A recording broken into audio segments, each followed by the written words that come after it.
My name is Olivia. I am 32 years old. I have a husband. His name is Ethan. We have a daughter named Sophie. She is 6 years old. We have lived together for 9 years. I loved Ethan deeply. I trusted him with all my heart. I believed he would never hurt me. I thought he was an honest man. I thought our marriage was strong, unshakable. But I was wrong. It was a weekend. I had a cold, so I stayed home to rest. Ethan said, "It's Jake's birthday tonight. I'll be late." I smiled and said, "Okay, have fun." I made some tea, wrapped myself in a blanket, and turned on the TV. The house was quiet, peaceful. After a while, I closed my eyes and drifted off to sleep. But while I slept, something else happened. Something I didn't know. Something that would change everything. The next morning, Ethan was quiet. He didn't say much during breakfast. He kept glancing at his phone. He looked out the window, lost in thought. I asked softly, "Are you okay?" He said, "Yeah, just tired." But something felt off. I knew him too well. His voice was flat, his eyes distant. I watched him closely, but he avoided my gaze. Later that evening, my friend Hannah came over. She had been at the same party. She looked nervous, her hands fidgeting. "Olivia," she said carefully. "I wasn't sure if I should tell you, but I saw something last night." I felt cold all of a sudden. My stomach tightened. "What do you mean?" I asked, my voice barely a whisper. She hesitated, then said, "Ethan. He was dancing with someone, close. Too close. It was his ex, Isabel. And, Olivia. I saw them kiss." The room spun. My chest ached. It felt like someone had punched me in the stomach, knocking the air out of me. "Are you sure?" I whispered, almost praying she would say she was mistaken. But she didn't. She only nodded slowly. That night, when Ethan came home, I waited by the door. I didn't cry. Not yet. My heart was beating fast, but my face was calm. I looked straight at him and said, "Tell me the truth. Was Isabel at the party?" His face changed instantly. He looked frozen. "Guilty." "Yes," he said quietly. "Did you kiss her?" Silence. A long, heavy silence. Finally, he spoke. "Olivia. I was drunk. She came close. I didn't plan it. It just happened." My voice shook. "You kissed another woman, Ethan." He stepped closer, desperate. "It was one stupid kiss. That's all. I love you. I love Sophie. Please, don't let this destroy us." I picked up his bag. My hands trembled, but my voice was firm. "Get out," I said. "This house is mine. And you made your choice." He didn't fight. He looked broken. But he walked out. Sophie was staying at my parents' house that weekend. I was glad. She didn't see our fight. She didn't hear the shouting. She didn't see me cry. After that night, Ethan called me many times. He sent long messages. "I love you. I'm sorry. Please give me one more chance." But I didn't reply. Then his mother called. She spoke softly, almost pleading. "Olivia, please don't be angry. All men make mistakes. My husband also had a girlfriend once, but I stayed. And now we're okay." I took a deep breath and said, "I don't want to live with a man who kisses other women." She said, "Think about Sophie. A child needs her father." I replied firmly, "Sophie can still see her father. But I don't want him as my husband." Some people told me I was being too serious. Some said I should forgive him. But they didn't feel what I felt. I didn't want to sleep next to a man who kissed another woman. I felt hurt. I felt dirty. I felt alone. Yes, I still loved him.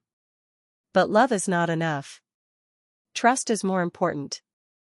And he broke that trust. Now I live alone with Sophie. I am not always happy. But I am calm. No more lies. No more pain. The next morning, Ethan came to the house. He stood quietly at the door, holding a small bouquet of white lilies, my favorite. His eyes looked tired.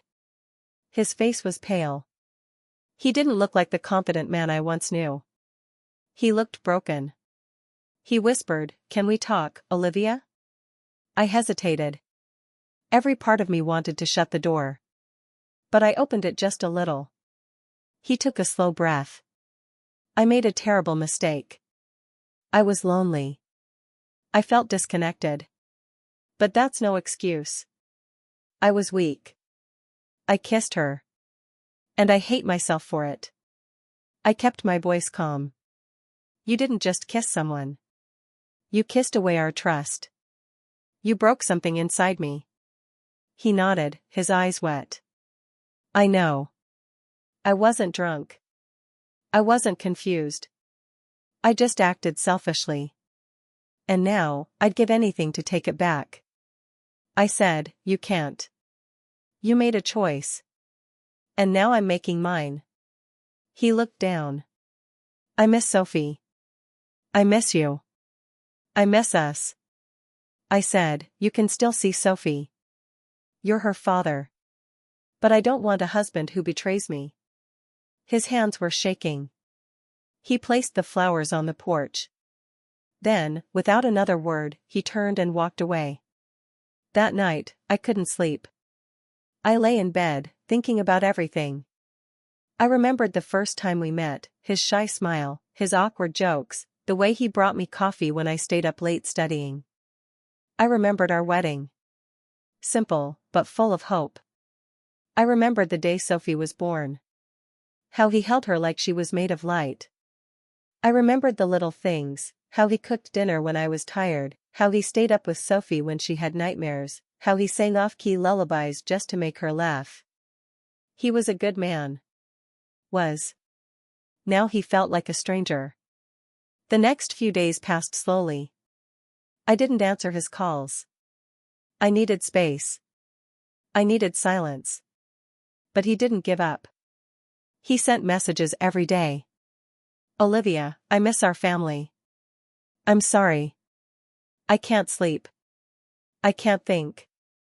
I love you. Please, talk to me."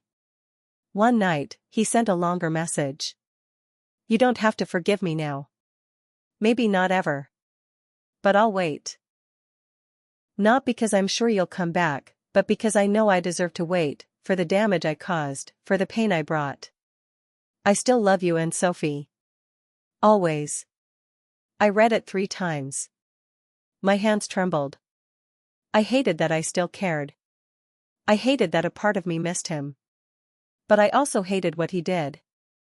The next weekend, he came to pick up Sophie. She ran to him, her eyes lighting up. He brought her a new book, the same series he used to read to her before bed. I watched from a distance as they laughed together. My throat tightened. He was still a good father. But that didn't mean he was a good husband. Later that day, after ice cream and park swings, he came to talk again. He said softly, "I won't ask you to forget. But I want to prove I can be better." I shook my head. "Words won't fix this." He nodded. "Then I'll show you. With time." I closed the door. Weeks passed. Then months. He came every weekend without fail. Always on time. Always with something for Sophie, a book, a drawing, sometimes just his full attention. He stopped making big promises. He just showed up. Steady. Quiet. He didn't try to win me back with words. He just tried to be better. And I noticed. He started volunteering at Sophie's school events. He helped her with homework. He even learned to braid her hair. One sunny afternoon, he came early. Sophie was playing outside. He asked if he could help clean the garden. I nodded. We worked in silence for a while. Then he said, Olivia. I still love you. I know I broke your heart. But I've been rebuilding mine, without lies, without excuses.